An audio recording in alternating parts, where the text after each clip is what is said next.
है। का मौका दिया, मौका देने के लिए बहुत बहुत धन्यवाद जी, पूरे भिल प्रदेश की ओर से। माननीय सभापति महोदय, राज्यपाल महोदय का भाषण सुना और जो लिखा हुआ हमें दिया वो भी पढ़ा। मैं सोच रहा था कि मेरी जो विधानसभा क्षेत्र है रतलाम जिले की सेलाना आदिवासी इलाका है, हमारे ही पास में झाबुआ जिला भी पड़ता है, अलीराजपुर पड़ता और धार भी पड़ता। पूरी तरीके से ये मान के चलो मोटा मोटा आइडिया 80% आदिवासी लोग रहते हैं। मैं सोच रहा था कि राज्यपाल महोदय के भाषण में होगा आदिवासी लोग, हमारे समाज के हमारे इलाके जो लोग हैं वो ज्यादा गरीब हालात होने की वजह से और पढ़ाई लिखाई ठीक नहीं होने की वजह से ज्यादातर लोग दूसरे इलाकों में जाते हैं मजदूरी करने के लिए। देश आजाद हुआ आज तक लगभग 75 साल से ज्यादा का समय हो चुका। आज भी रतलाम जिले के, झाबुआ जिले के, मध्य प्रदेश के अलीराजपुर जिले से, धार जिले से आदिवासी लोग पलायन पर जाते हैं। और पलायन पर जब लोग जाते हैं तो उनको क्या समस्या होती है, क्या परिस्थितियां बनती है। महिलाएं छोटे छोटे बच्चे लेकर के जाती हैं, वहां मजदूर भी सुरक्षित नहीं होता, काम करते हैं फैक्ट्री में या किसी ठेकेदार के पास तो वहां पैसा भी नहीं दिया जाता है। मैं ये सोच रहा था कि राज्यपाल महोदय के भाषण में होगा बेरोजगार जो आदिवासी इलाके में जो लोग हैं, पढ़ने के बाद नौकरी की तलाश होती है। मैं ये सोच रहा था कि नौकरी की व्यवस्था होगी, कहीं से कहीं तक आदिवासी इलाके में विशेष तौर पर नौकरी के लिए कोई व्यवस्था नहीं है। मेरी सेलाना विधानसभा क्षेत्र में मैं ये सोच रहा था कि अभिभाषण में होगा कि आदिवासी पढ़े लिखे युवाओं को प्रशिक्षित करने के लिए कोई ट्रेनिंग सेंटर खुलेगा या मेरे इलाके में छोटे छोटे उद्योग खुलेंगे जिसमें लोगों को रोजगार मिलेगा। इस प्रकार की कोई भी चीज अभिभाषण में नहीं है। मेरे जो आदिवासी इलाका है वहां से लोगों के पास थोड़ी बहुत खेती बाड़ी है।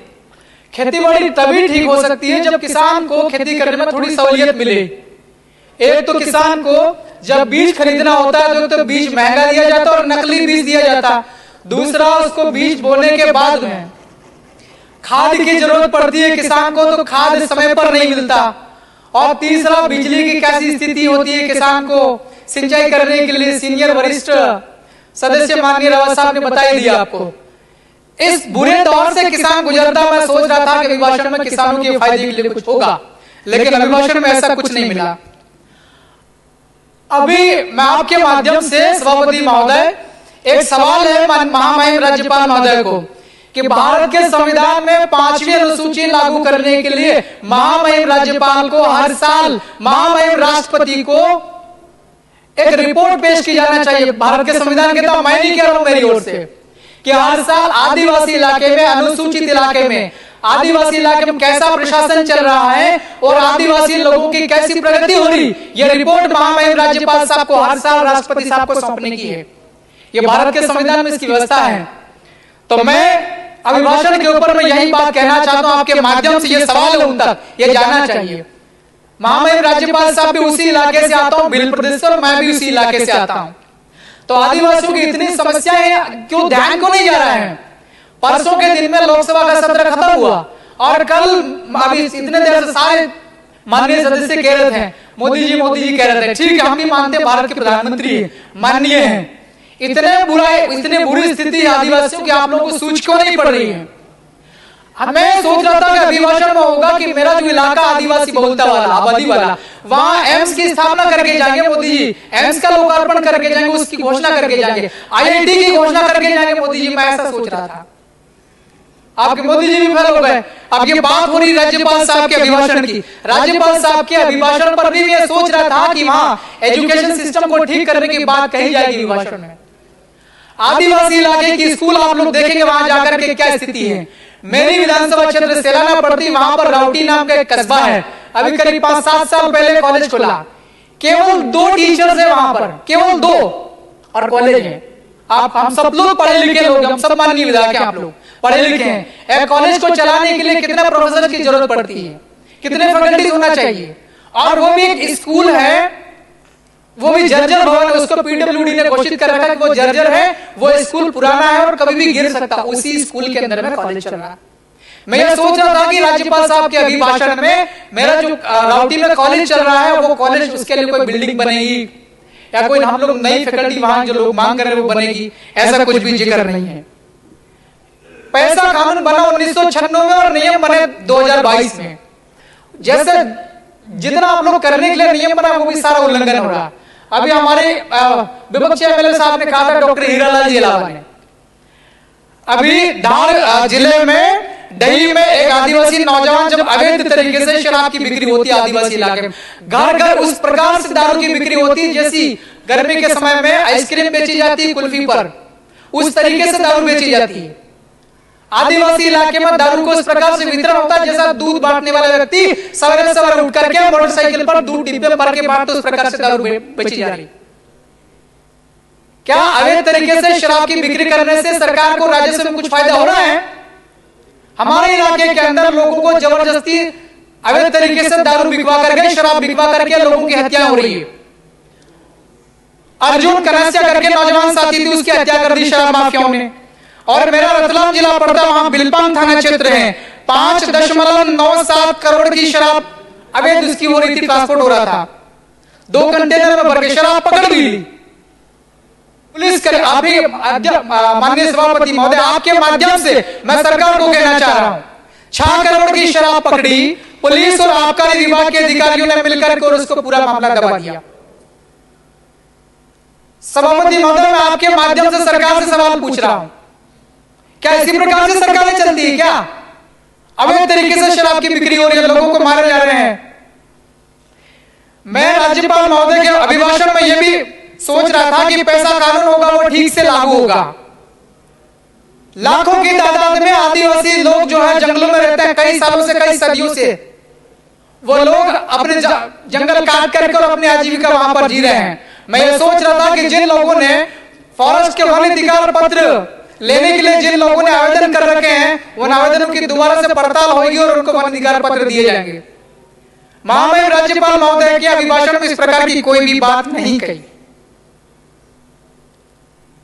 वन अधिकार इतने सालों से, आपको पता होगा ना, 5 जनवरी 2011 सुप्रीम कोर्ट का यह जजमेंट कहता है कि सबसे पुराना समाज आदिवासी इस देश में है, इस मुल्क का मालिक आदिवासी है और हम सभी समाज के लोगों के साथ मिलकर के रहना चाहते हैं।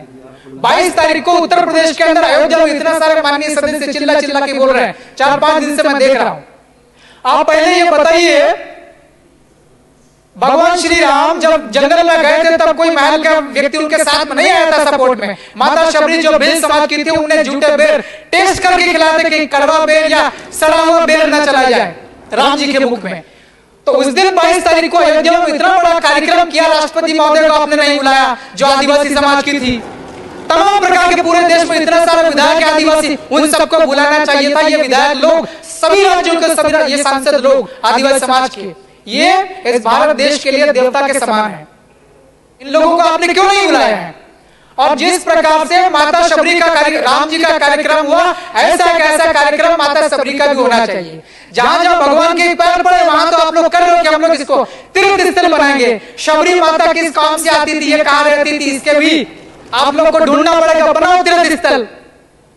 जिस प्रकार राम जी का कार्यक्रम हुआ, हमारे लिए वो देवता के समान है। देवता हम लोग तो पूजा करते हैं आदिवासी। आदिवासी समाज का आदमी सवेरे से उठने से लेकर के शाम को सोने तक हजारों बार जिन जिन लोगों से मिलता है, 2 बार राम राम बोलता है, 1 बार जय श्री राम नहीं बोलता है।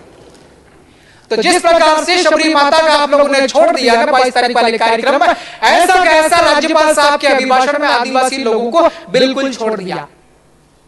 सिर्फ जंगल में जो है तेंदुपत्ता, उसको 4000 रुपया बोल रहा है, कितना देने का बात का है ना, 4000 रुपया देने का बात का।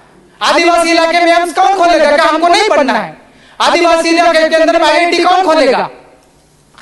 कमलेश्वर जी, अब आप समाप्त करें। मैं समाप्त कर रहा हूं सर, पहली दफा बोल रहा हूं, मैं बहुत गरीब आदमी जीत करके आया हूं। मैं इसी प्रदेश के लोगों ने मुझे वोट दे करके जिताया, मुझे दूसरे राज्य के लोगों ने नहीं जिताया, पाकिस्तान के लोगों ने मुझे वोट नहीं दिया है। बोलने के लिए सब बोलना पड़ेगा ना, मैं कानून का पालन करता हूं मैं खुद भी। और हमारे आदिवासी इलाके में बच्चा पैदा होने से लेकर के बूढ़े होने के मरने तक जितने भी आपकी योजनाएं चल रही, एक भी योजना ठीक से नहीं चल रही है। नरेंद्र मोदी जी आपके हमारे सब क्यों माननीय है, उनकी तमाम प्रकार की योजना होगी इस भारत को आगे बढ़ाने के लिए।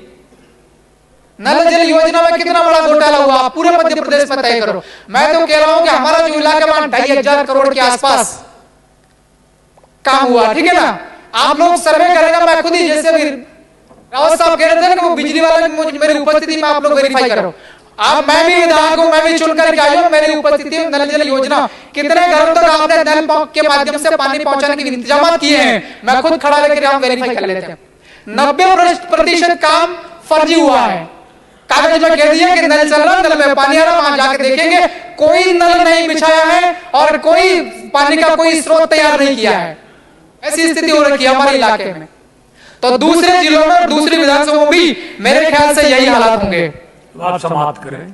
बस समाप्त कर रहा हूं श्रीमान जी। जी। तो मैं अपेक्षा करता हूं कि आगे जो भी काम होगा आदिवासियों के हितों का ध्यान रखा जाएगा और बोलने के लिए मौका दिया, बहुत बहुत धन्यवाद, शुक्रिया। जय भील प्रदेश। धन्यवाद कमलेश्वर जी। सदन में आपका ये पहला भाषण था, बहुत ही सारगर्भित था, बहुत अच्छी प्रस्तुति थी। आपको मैं उसके लिए बधाई देता हूं।